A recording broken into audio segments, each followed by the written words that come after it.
Greetings, everyone. Welcome to Super Mario World for the Super Nintendo, my personal favorite 2D Mario game. So we're finally getting to this one. This is right up there. Not gonna lie, this is it for 2D Mario for me. And 1991. This was it's over 24 years now. But not to say that the other Mario games after this are not good or any sense. It's just this is the one I can guarantee to always have a good time in revisiting because it's Mario World. I can get away saying that. I think it's Mario World. It is a very good game. I don't generally go back to 2D Mario too much in general, but this is one of the few that I've actually, especially of the old school Mario games. Like I can beat New Super Mario Brothers because it's piss easy, but like I haven't been able to really beat any of the original like Mario 1 Lost Levels or Mario 3. But I beat Mario World, so. I think part of it's due to it having a more fair difficulty curve, and part of it due to it being more fun than the NES games. So, yeah.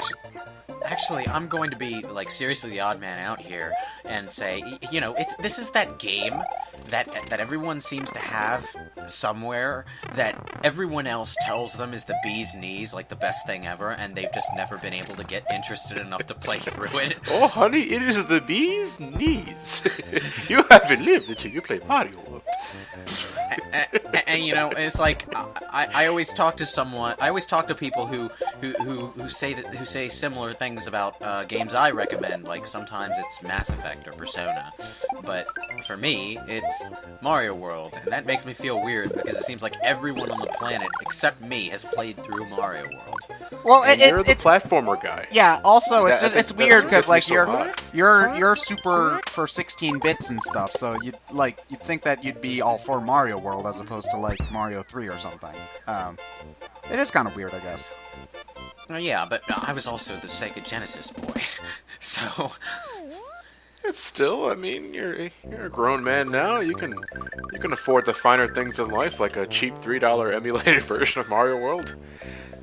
Or a cheap 0-cent emulator version. Yeah. You know what? You can go that way. You don't have to pay a goddamn cent, and you still haven't played this. Well, I've played it, but I've never played past the second level. It's just, I never... Are you sure you're not playing Kaizo Mario World? I am absolutely sure that I was playing exactly what I'm watching now. It's just, I've never been in the mood for it. It's like, there are plenty of 2D platformers for me to play, and there are so many other 2D platformers that I want to play more than Mario World. Like, I got Rayman Origins on Steam earlier this month, and I still have Shovel Knight to play. I've got, if Cave Story counts at all, there's that. Well, I can't blame you for that. Like Mario World is a very solid game, but it's I think it's more exceptional due to its level design and polish, more due to the fact that it does anything particularly interesting. Because it's just a really well made Mario game is the thing. Like Yoshi exists, that's pretty cool, but Yoshi's awesome. I love Yoshi. It's one of the greatest additions in Mario's history was started with this game, and it's Yoshi. Glorified power-up in this game before he started really taking on his own identity in Yoshi's Island. Yeah, I prefer Yoshi in his own context than Yoshi in like Mario. I think. Yeah. Because especially in Mario World, all he really lets you do is eat things. So, Well, no, eating that's certain cool, shells but, give you different power-ups. Okay, well. So he's Ryan. So he's a poor man's Kirby, basically. Yoshi might have come out before Kirby, actually. Mario World was 1990, and Kirby Dreamland was 91. So, yeah. Yoshi, get back here. Yoshi's pretty much an extra hit for you. With multicolored shells, Yoshi can do multiple things. If he ingests a yellow shell, he can ground pound. Well, ground pound in quotes, because when he jumps and lands on the ground, he causes a shockwave, which can disable grounded enemies. If he eats a red shell, he can shoot fireballs, which is pretty cool. Yeah. Green shell, he regurgitates there's no added properties to that, but he can be used as a projectile. And Blue Shell is my personal favorite. He grows wings, and he can fly. To an extent, he also gives you that the same kind of safety pillow that the rings in Sonic the Hedgehog give you, whereby if you get hit while you're using him, you have a chance to catch up to him and get him back. Yes. You can also send him into the pits if you know you're about to die. True, and he also makes for a good sacrifice. The ring comparison is really coincidental, by the way, because I think Mario World and Sonic came out around the same-ish time. In America, yes. I'm pretty sure Mario World came out slightly before Sonic. Well, yeah, but not before enough that it could be copied by one or the other, you know? Yeah, they were probably in development they had at the same time. in the same time. Yes, exactly. Yeah, Mario World was 1991. This was a launch title for the Super Nintendo. It came bundled with every Super Nintendo at the time.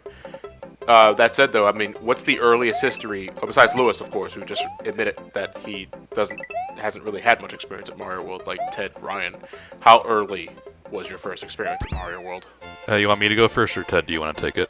Let's go. Let's let Ryan go first. He's the one playing the game after all. Well, my first experience is way back in 1993 when I got my Super Nintendo and Super Mario All-Stars, so...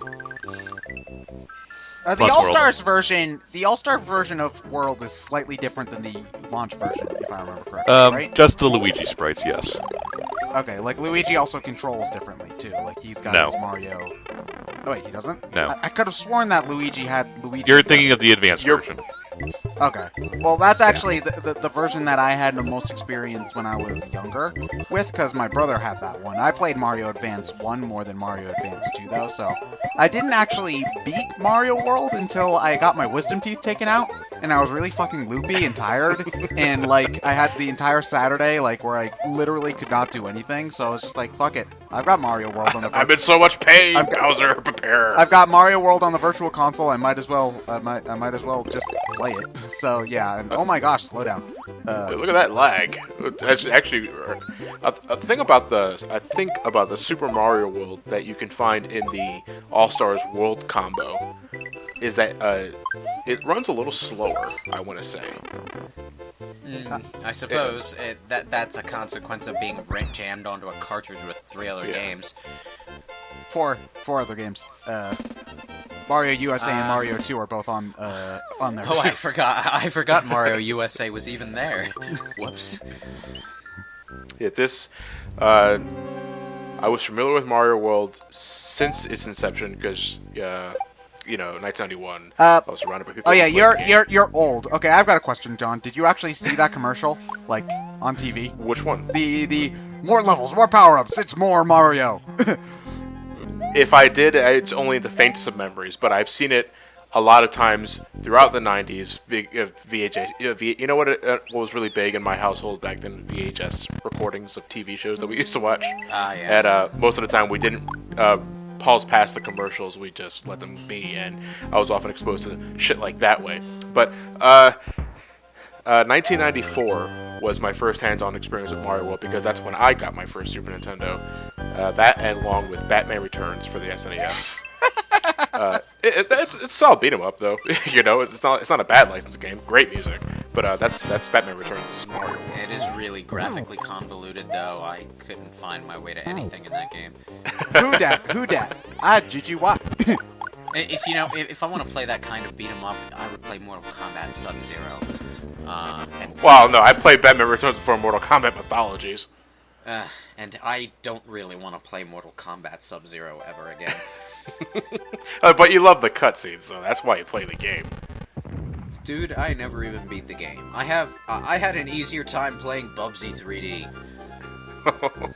Mostly because the password to unlock all the levels was all Z's, but still. So that was World 1, where it's painfully easy, all things considered. Well, it's the first world in the game, like... World 1 is always painfully easy. What are you talking about? And now to break things. No, I'm assuming you're not. No, I'm not going to fly over everything. Simply. Okay, good man. But yeah, the Mario World introduces the cape, the only game to have the cape feather. It's weird too, because with how much they milk the Tanuki tail and raccoon tail, like you think that they'd milk the cape a little bit more. Well, I think it's because compared comparing the two items, the Tanuki tail is the more balanced between them because you can only temporarily fly. With a Tanuki tail, you can fly indefinitely, assuming you get the button inputs rhythmatically for Mario World. And you know, I'm assuming they really just didn't care when making this power up because it's so easy to do, except in you know, cavern levels where you have a ceiling to consider. But open world levels like this, where there are no ceilings, just go right ahead and fly. Nothing's stopping you. There's no obstacles in the sky most of the time. Have at it. What's not just that, though, what I love doing with the tail is just mashing the Y button and, like, spinning around, right round, like Record Baby. And, like, just owning everything, because it's so satisfying. Because it is so much faster, too, than the Leaf. Because you can do that with the Leaf as well, but it's just so... You can just mash. You can just mash the cape and then just, you know. You can also fly when you have Yoshi. Yes. Well, you can jump really high when you have Yoshi with the cape. I didn't know. I didn't know you could do that. Yeah. Well, one of the things I like to do with Yoshi, even though I don't think it gives you any extra horizontal distance, is that when you have the cape feather and with Yoshi, you get the high jump, and then you like rhythmatically let go of the jump button and press it again so that Yoshi continues to keep his horizontal momentum and vertical momentum. And then when you really want to get some distance, you jump off of Yoshi, and I think you still maintain that speed, and you can go into a fly mode after that. These are like high-tech speedrunner strategies, I'm guessing. No, I wouldn't say if you can even do them in the first place. I think I recall doing it a few times, but it's just one of the things I like to do when I'm bored with the cape feather. Yeah. Which, admittedly, pretty easy to do when you're not using it for offensive reasons. You know? Yeah, I get you. Just seemed like a neat trick. Oh yeah, this was one of the last Mario games to make it so that you go all the way to Small Mario when you're hit. Yes. If I remember correctly. Which is odd because the American version of Mario 3 averted that. As we saw in the Mario 3 commentary, when Mario had a power-up and he took a hit, he reverted to Super Mario. Well, if I were to guess, I'd say that was a decision made by the localization team, specifically. Yeah. And the localization team working on this game wasn't the same team. I like it better that way, though, because 2 hits and you're dead is Ghosts and Goblins territory. So, you know, if I wanna get my ass kicked, that's why I turn Ghosts and Goblins on. If I just want to have a fun, jolly time, I turn on Mario. So, well, I think Mario World here, this version of the game is still running off the Japanese programming, where if you were to take a hit as Super Cape Mario, you go to Small Mario. They changed that in the advanced version, where if you took a hit while you had, I think, a Fire Flower or a Cape, you go to Super Mario. Which for some reason is also on the Virtual Console, which is funny because it actually led to a spike in regular Mario World sales. well, they did that on the Game Boy, on the 3DS console too, where you have Super Mario Brothers Deluxe, and I got that one too, if only for the U versus Boo mode, because I love that. I love those levels. Also, I've never seen that. Speaking of Boo, nice segue there, Ted. Yes, that was intentional. I've never seen this boss though. Like I played through and beat the game, but I've missed a lot of the secrets. You did 96 exit it. No, I didn't. No, I kind of just... You want to explain to the audience what that means, right? There are 96 possible exits in the game, so basically getting a 96 on your profile means 100% of the game. Yeah. Why can't they just make 4 more exits? God! Yeah, no, 96 is a bit of an odd number to cap on. Yeah, just so everyone knows, I'm not doing a 96 exit run. I'm basically just getting playing every level. Yeah, we're showing off every level, not necessarily every exit. Yeah.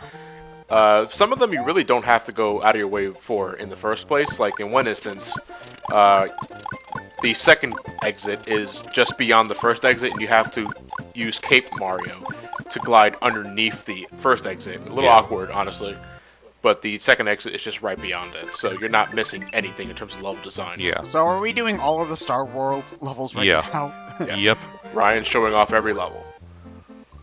And yeah, you're doing every Star. This is a weird part 1, I gotta tell you. Well, I want to be different. This is usually the end game stuff. Again, I want to be different. Yeah, the thing about Star World, though, is that this is where you're introduced to colored Yoshis. And the colored Yoshis can be a lot of fun because whatever shell... Blue Yoshi is broken. Yeah, they get... They pretty much get 2 powers in one. And Blue Yoshi, in his particular case, treats every shell like a blue shell. So he always gets wings in conjunction with whatever the colored shell he ingested in the first place. So you can have a Blue Yoshi that flies and can stomp if he eats a yellow shell. You saved the Yoshis from the bosses. Like, does that mean anything, or is it just like a? No, that's just a cutscene thing. That's going into the plot of Mario World. Bowser. Oh, well, yeah, I know. Bowser, of course, kidnapped Princess Peach, but he also sealed a lot of Yoshi in eggs, and we're rescuing them because they're trapped in each castle. Oh, the Star Road music is a remix of the Invincibility theme. Oh, wait, hold on. My immersion is ruined. God damn it. Wait, hold on. Is this level bullshit? What, this one? Oh yeah, hardest level in the game. Oh. Oh god, there's a Lukitu raining death on you at the very start of the level. Okay, no wonder you have issues with it. Wait, what are you talking about? The ending, the end of the level's right there. Oh, I'm doing that just so I can save my Blue Yoshi and not have to go back. Oh. Every Star World has an alternate exit, and you can generally tell if a stage has an alternate exit by the color of the dot of that world. Yeah, if it's flashing red, it has more than one exit. If it's just yellow, it only has one exit. So what happens if you go to the normal exit in the Star Road then? Like, do you unlock... You backtrack. Yeah. Oh, okay. You have to get the alternate exit in order to proceed. Which is why I'm not getting the normal exits to Star World, because there's no point to it. Exactly. All right. They do count towards 100% though, so you do have to get them if you're going for 96. You do have to go through them, you're right.